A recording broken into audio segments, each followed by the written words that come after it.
ನಾನು ಸಮೀರ್ ಅವ್ರಿಗೆ ಸಪೋರ್ಟ್ ಮಾಡ್ತೀನಿ. ಇಲ್ಲಿ ನನಗೆ ಧರ್ಮ ಜಾತಿ ಗೀತೆ ಎಲ್ಲ ಮ್ಯಾಟ್ರ್ ಆಗಲ್ಲ ಗುರು. ನನಗೆ ಸೌಜನ್ಯ, ನಮ್ಮನೆ ಮಗಳು ಸೌಜನ್ಯ ಮ್ಯಾಟ್ರ್ ಆಗ್ತಾರೆ. ಕನಸಲ್ಲೂ ಅಷ್ಟು ಭೀಕರವಾಗಿ ಕೊಲೆ ಆಗ್ತೀನಿ ಅಂತ ಆ ಹೆಣ್ಮಗಳು ಅಂದ್ಕೊಂಡು ಇರಲಿಲ್ಲ. ಸೌಜನ್ಯ ನಮ್ಮನೆ ಮಗಳು, ಸೌಜನ್ಯಗೆ ನ್ಯಾಯ ಸಿಗಬೇಕಾಗಿರೋದು, ನ್ಯಾಯ ದೊರಕಿಸ್ಬೇಕಾಗಿರೋದು ನಮ್ಮೆಲ್ಲರೂ ಕರ್ತವ್ಯ. ನಾವೆಲ್ಲರೂ ಪ್ರಜೆಗಳಾಗಿ ಇಷ್ಟು ಮಾಡದೇ ಇದ್ದರೆ ನಾಚಿಕೆ ಆಗಬೇಕು ನಮ್ಮ ಜನ್ಮಕ್ಕೆ. ನ್ಯಾಯ ಸಿಗುತ್ತೆ ಅಂತ ಅಂದ್ಕೊಂಡಿದ್ದೀನಿ. ಅಟ್ಲೀಸ್ಟ್ ನಮ್ಮ ನಂಬಿಕೆಗಳು ಮಣ್ಣಾಗಬಾರ್ದು. ಎಲ್ಲೋ ಒಂದು ಕಡೆ ಅವರ ಡೆಡ್ ಬಾಡಿ ಫೋಟೋಸ್ನ ನೋಡಿಬಿಟ್ಟೆ ಎಷ್ಟು ಬೇಜಾರಾಗೋಯಿತು ಅಂದರೆ, ಕರ್ಮ ಅನ್ನೋದು ದುಡ್ಡಿರೋನಿಗಾಗಲಿ ದುಡ್ಡು ಇಲ್ದಿರೋನಿಗಾಗಲಿ ತಪ್ಪು ಅನ್ನೋದು ಮಾಡಿದ್ರೆ ತಿರುಗಿಸಿ ಹೊಡೆಯೋ ಅಂಥ ಕೆಲಸ ಮಾಡೇ ಮಾಡುತ್ತೆ. ಸಂತೋಷ್ ರಾವ್ ಅವ್ರ ಅಮ್ಮ ಇದೇ ವಿಷಯದಲ್ಲಿ ಕೊರಗಿ ತಮ್ಮ ಜೀವನ ಕಳ್ಕೊತಾರಂತೆ. ಅವರು ಇವಾಗ ನಿನ್ನ ಮಗ ತಪ್ಪು ಮಾಡಿಲ್ಲ ಅಂತ ಹೇಳೋಕ್ಕೆ ತಾಯೇ ಇಲ್ವಲ್ಲ. ಇರೋದ್ರಲ್ಲೇ ರಾಜನ್ ಥರ ಬಾಳಬೇಕು. ಇನ್ನೊಬ್ರ ಹತ್ರ ಕಿತ್ಕೊಂಡು ನಾವು ಬದುಕ್ಬಿಡ್ತೀವಿ ತುಂಬ ಚೆನ್ನಾಗಿ ಅಂತ ಅಂದ್ಕೊಂಡ್ರೆ ಅವ್ರು ಪಟ್ಟಿರೋ ಕಷ್ಟ ನೋವು ಇರುತ್ತಲ್ಲ, ಅದು ಒಂದಲ್ಲ ಒಂದಿನ ತಿರುಗಿಸಿ ನಮ್ಗೆ ಹೊಡೆಯುತ್ತೆ. ನಾನು ಸೈಕಲ್ ಬ್ಲಾಗ್ ಮಾಡಿದಾಗ ಸೌಜನ್ಯ ಅವ್ರ ಕೇಸ್ ಬಗ್ಗೆ ಮಾತಾಡ್ತಾ ಇದ್ದೆ. ಆ ಕೇಸ್ ತುಂಬ ಸೀರಿಯಸ್ ಆಗಿದೆ. ಹಾಗೆ ಇಲ್ಲಿ ನ್ಯಾಯ ಸಿಗಬೇಕು ಅಂತ ಹೋರಾಡ್ತಿರೋ ಮಧ್ಯ ಧರ್ಮದ ಹೆಸರನ್ನು ತೆಗಿತಾ ಇದ್ದಾರೆ. ನೀವೇನೇ ಹೇಳಿ, ನಾನಂತೂ ಸಮೀರ್ ಅವ್ರಿಗೆ ಸಪೋರ್ಟ್ ಮಾಡ್ತೀನಿ. ಇಲ್ಲಿ ಧರ್ಮ ಎಲ್ಲ ಮುಖ್ಯ ಆಗಲ್ಲ, ಮನುಷ್ಯತ್ವ, ಮನುಷ್ಯರು ನಾವು. ಅದು ತಲೆಯಲ್ಲೇ ಇರಲ್ಲ ನಮಗೆ. ಪ್ರತಿ ಸಲ ಆ ಧರ್ಮ ಈ ಧರ್ಮ, ಆ ಜಾತಿ ಈ ಜಾತಿ ಒದ್ದಾಡ್ಕೊಂಡಿರ್ತೀವಿ. ಪ್ರತಿಯೊಬ್ಬರಿಗೂ ಎರಡೇ ಕಾಲ ಇರೋದು, ಎರಡೇ ಕೈ ಇರೋದು.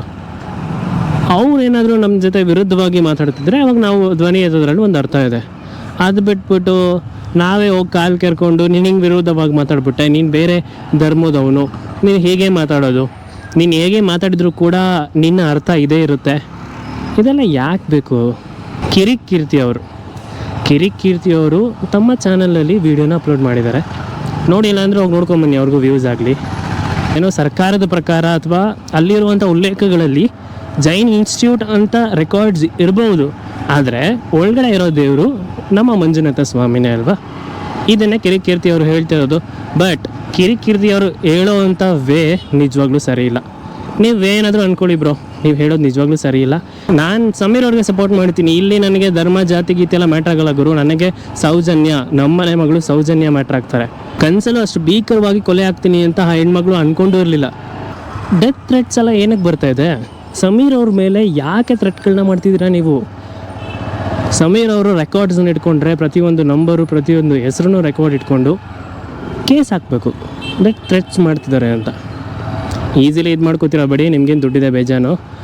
ಇಲ್ಲಿ ಬಡವರು ತಾನೇ ಇಲ್ಲಿ ಓದಾಡ್ತಿರೋದು. ಬಡವರು ಎಷ್ಟೊಂದು ಜನ ಬಾಯಿ ಮುಚ್ಕೊಂಡು ಕೂತ್ಕೊಂಡಿದ್ದಾರೆ. ಅಲ್ಲಿ ದುಡ್ಡು ಇಟ್ಕೊಂಡು ನೀವೇನು ಏನು ಬೇಕಾದರೂ ಮಾಡ್ಬೋದು ಅನ್ನೋದು ನಿಮ್ಮ ಭ್ರಮೆ ಆಗಿರ್ಬೋದು.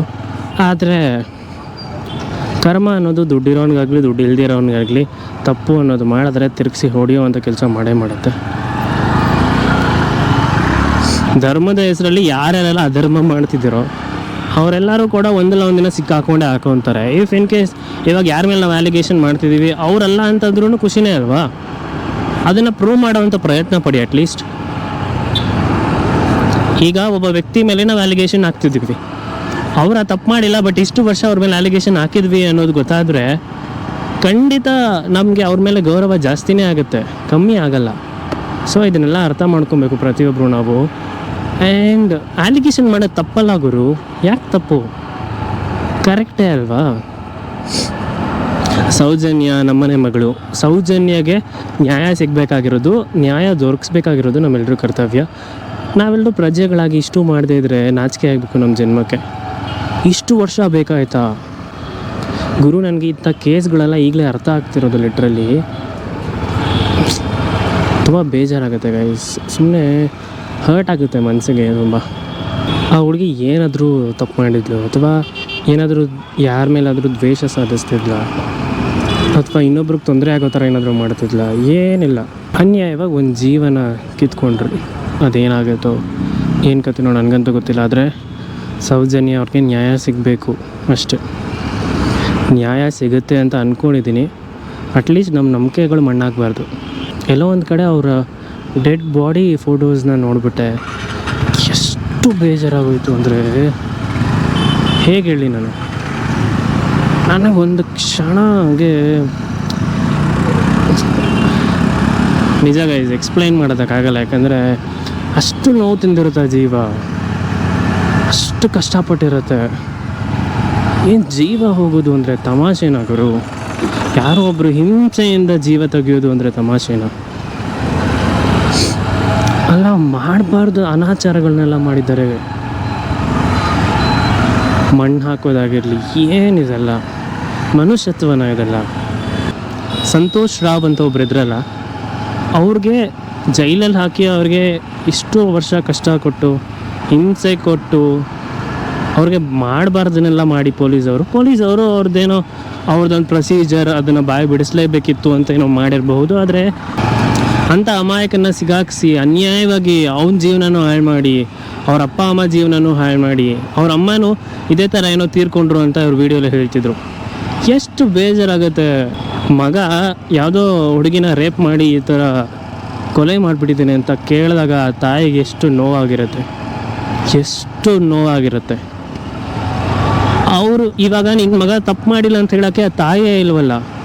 ಸಂತೋಷ್ ರಾವ್ ಅವ್ರ ಅಮ್ಮ ಇದೇ ವಿಷಯದಲ್ಲಿ ಕೊರಗಿ ತಮ್ಮ ಜೀವನ ಕಳ್ಕೊತಾರಂತೆ. ಲಿಟ್ರಲಿ ಇವರು ಎಲ್ಲ ಪಾಯಿಂಟ್ಸನ್ನ ನೀಟಾಗಿ ಹೇಳಿದ್ದಾರೆ.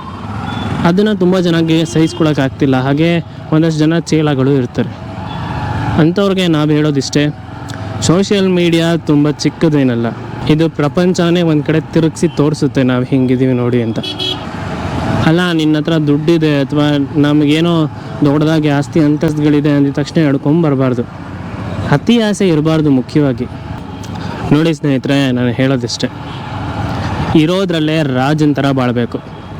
ಇನ್ನೊಬ್ರ ಹತ್ರ ಕಿತ್ಕೊಂಡು ನಾವು ಬದುಕ್ಬಿಡ್ತೀವಿ ತುಂಬ ಚೆನ್ನಾಗಿ ಅಂತ ಅಂದ್ಕೊಂಡ್ರೆ, ಅವ್ರು ಪಟ್ಟಿರೋ ಕಷ್ಟ ನೋವು ಇರುತ್ತಲ್ಲ, ಅದು ಒಂದಲ್ಲ ಒಂದಿನ ತಿರುಗಿಸಿ ನಮ್ಗೆ ಹೊಡೆಯುತ್ತೆ.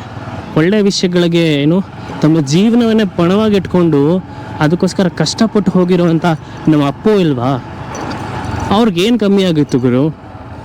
ಎಲ್ಲರಿಗಿಂತ ಜಾಸ್ತಿ ಹೆಸರಿತ್ತು, ಅವ್ರ ಕುಟುಂಬಕ್ಕೆ ಒಂದು ಗೌರವ ಇತ್ತು. ಏನು ಕಮ್ಮಿ ಆಗಿತ್ತು ನಮ್ಮ ಅಪ್ಪು ಅವ್ರಿಗೆ? ಯಾಕೆ ಅವ್ರನ್ನ ನಮ್ಮೆಲ್ಲ ಬಿಟ್ಟೋದ್ರು? ಏನು ಅನ್ಯಾಯ ಮಾಡಿದ್ರಾ?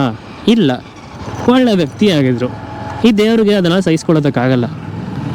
ಈ ಅನ್ಯಾಯ ಮಾಡಿರೋರಿಗೆ, ಮೋಸ ಮಾಡಿರೋರಿಗೆ, ದಗ ಮಾಡಿರೋರಿಗೆ ಈ ಭೂಮಿ ಇಲ್ಲಿ ಇನ್ನೂ ಖುಷಿ ಕೊಟ್ಟು, ಇನ್ನೂ ಸಂಪತ್ತು ಕೊಟ್ಟು, ಇನ್ನೂ ಕೆಟ್ಟ ಕೆಲಸಗಳನ್ನೆಲ್ಲ ಮಾಡೋದಕ್ಕೆ ಅವಕಾಶ ಕೊಟ್ಟು ಬಿಟ್ಬಿಡ್ತಾರೆ ದೇವರು.